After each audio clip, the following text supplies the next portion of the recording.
Once upon a time, the old lady sat on a park bench, her wrinkled hands resting on a cane.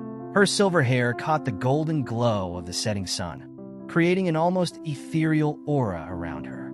Her eyes, however, were sharp, piercing, and full of wisdom earned from decades of life. A young man, dressed in jeans and a hoodie, approached and sat down beside her with a sigh. He looked troubled, his shoulders slumped, and his gaze fixed on the ground. "Long day?" the old lady asked, her voice warm and inviting. The young man glanced at her, surprised. "Yeah, you could say that," he replied reluctantly. "Just trying to figure out what the point of all this is." He gestured vaguely to the park and the world around them. She nodded thoughtfully.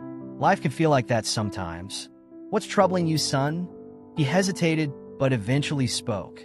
"I've been trying so hard, school, work, relationships, but nothing seems to go right. Why even bother? None of it seems to matter in the end." The old lady leaned forward slightly, her gaze softening. "Can I tell you a story?" The young man shrugged. "Sure, I guess." She began, her voice steady and calm.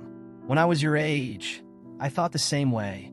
I was a seamstress, working long hours in a small shop. One day, I made a mistake on an important piece for a wealthy client. My boss screamed at me in front of everyone, said I was useless, and I believed him. That night, I went home and thought about giving up on everything." The young man looked up, surprised by her candor. "What stopped you?" She smiled faintly. "I decided to take a walk instead of sitting in my misery. On that walk, I saw a little girl standing outside my shop, clutching a doll I had sewn for her weeks before.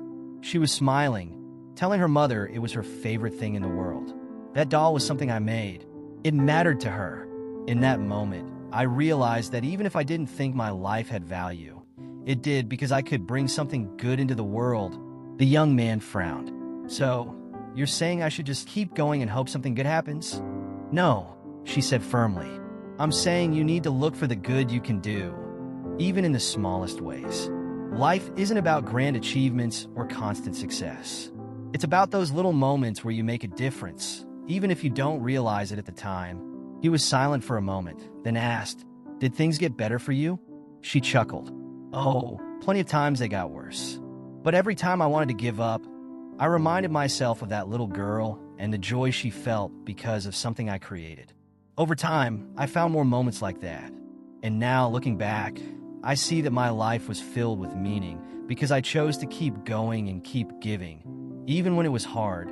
The young man nodded slowly, her words sinking in. "So, you're saying life's value isn't about what I get out of it, but what I put into it?" She smiled, her eyes sparkling. "Exactly, son. You're far more valuable than you think, and the world needs what only you can give. Never forget that." As the sun dipped below the horizon, the young man stood, feeling lighter than he had in weeks. "Thanks for the talk," he said. "It means a lot." The old lady waved him off. "Go live your life, dear. You've got so much left to give." As he walked away, she watched him go, knowing she'd just planted a seed of hope in a soul that needed it.